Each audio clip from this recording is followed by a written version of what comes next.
Buwan. Kalma, grabe. Ano sa'yo tingog bike mo? Klaro ba? Tingog? Ay, oo. Gusto niya. Tayo sa baw. Sila, yan ang Tinawag tingog. ba ang tingog? Sige, yan siya. I-video siya niya. Ibang tingog. 1, 2, 3, go.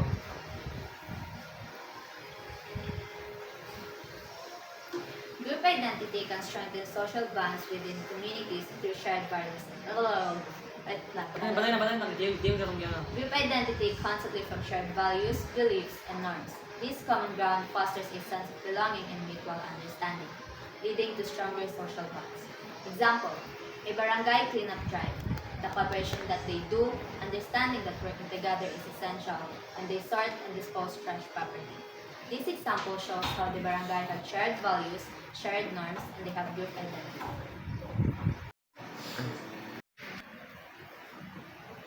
Encourage public participation and volunteering. Participating in community activities and volunteering can bring people from different backgrounds together and foster a sense of shared purpose. Let's take the same example, the inclusive barangay cleanup drive. This time, instead of zone-specific cleanup areas, they create mixed teams, with residents from different zones working together. This encourages interactions and break down zone-based barriers. They also organize activities that cater to different age groups and abilities. This will lead to fostering new friendships and connections.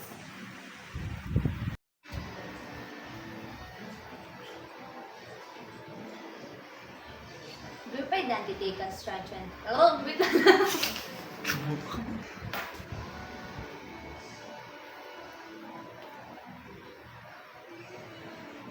Group identity can strengthen social bonds within community through shared values and norms.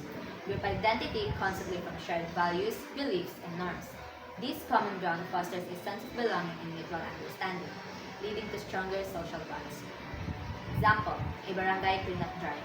The cooperation that they do, understanding that working together is essential, and they sort and dispose trash properly. This example shows how the barangay have shared values, shared norms, and they have group identity.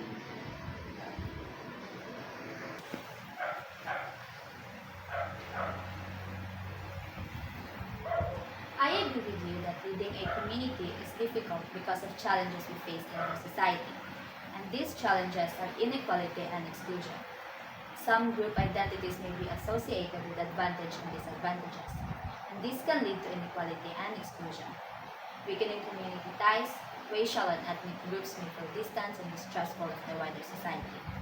Example, differential treatment in a retail setting. Just like what most of the Darman videos are all about, the people with skin color are most likely to be discriminated. For example, store employees may make assumptions about the customer just because of their skin color. They will accuse them of being a shoplifter and racial profiling. This sin will create a sense of inequality and exclusion. 1, 2, 3, go.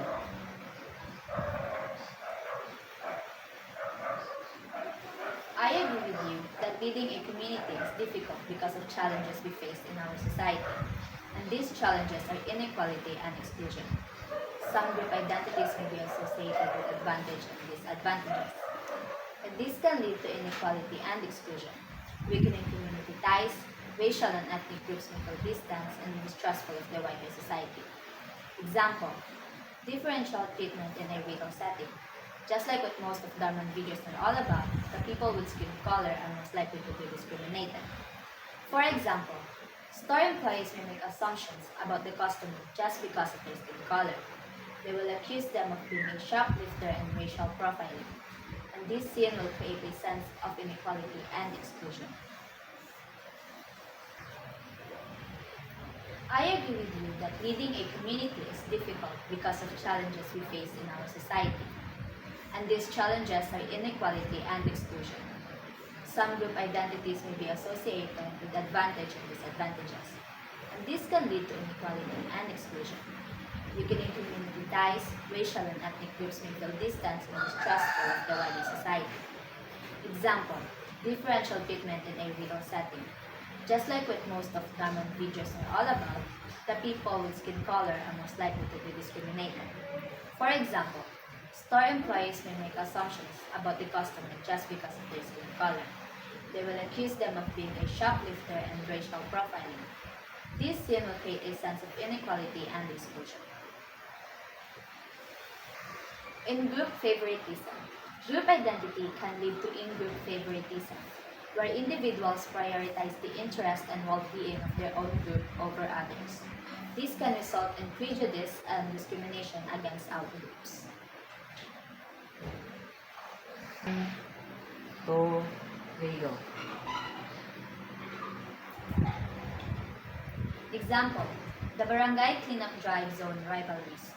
Imagine 3 barangay zones are given a task for a cleanup project. Zone A allocate more volunteers to their zone, leaving Wait lang. Example, the barangay cleanup drive zone rivalries. Imagine 3 barangay zones are given a task for a cleanup project. Zone A allocate more volunteers to their zone, leaving Zone B and C with less. Because of this, Zone B and C might be seen as outsiders who don't understand the proper way of doing things. Residents from B and C might feel resentful and demotivated. That would lead them to think that it's just them versus the Zone A.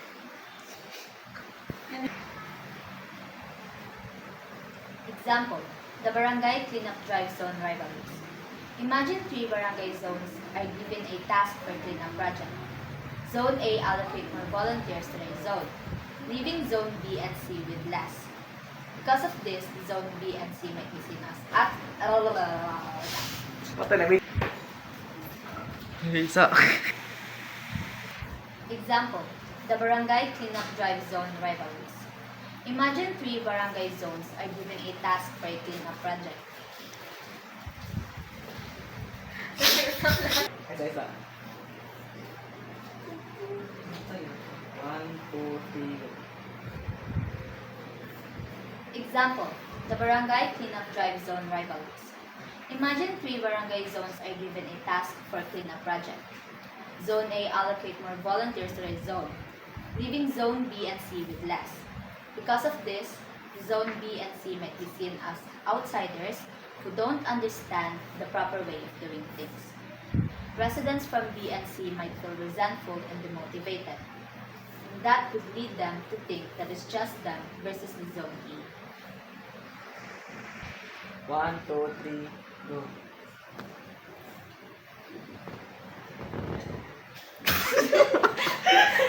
One, two, three, go. Encourage public participation and volunteering. Participating in community activities and volunteering can bring people from different backgrounds together and foster a sense of shared purpose. Let's take the same example, the inclusive barangay cleanup drive. This time, instead of zone-specific cleanup drive, they create Mali ko, cleanup drive.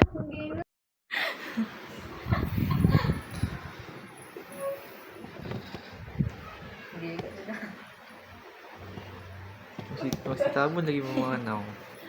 So, behind the scenes na.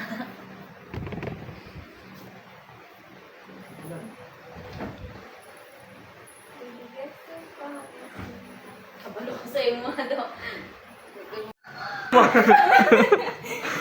Dili lang kita tanaw ng yellow. Thank you for having me. No. Dili, siya style. Pero. Sige, Sab, last practice.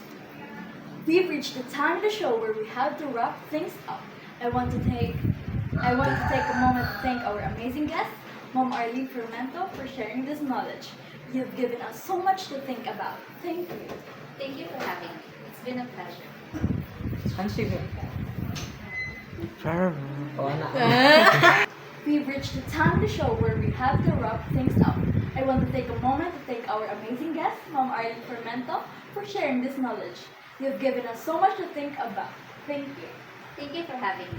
It's been a pleasure.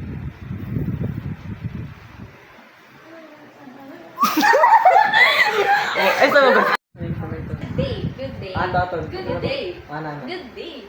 Good day. 1, 2, 3, go. Good day. Welcome to Empower Talks, Mom Arlene Fermento. Good day. Thank you for inviting me. Isa pa moment. 1, 2, 3, go. Good day! Welcome to Empowered Talks, Ma'am Arlene Fermento. Good day. Thank you for inviting me.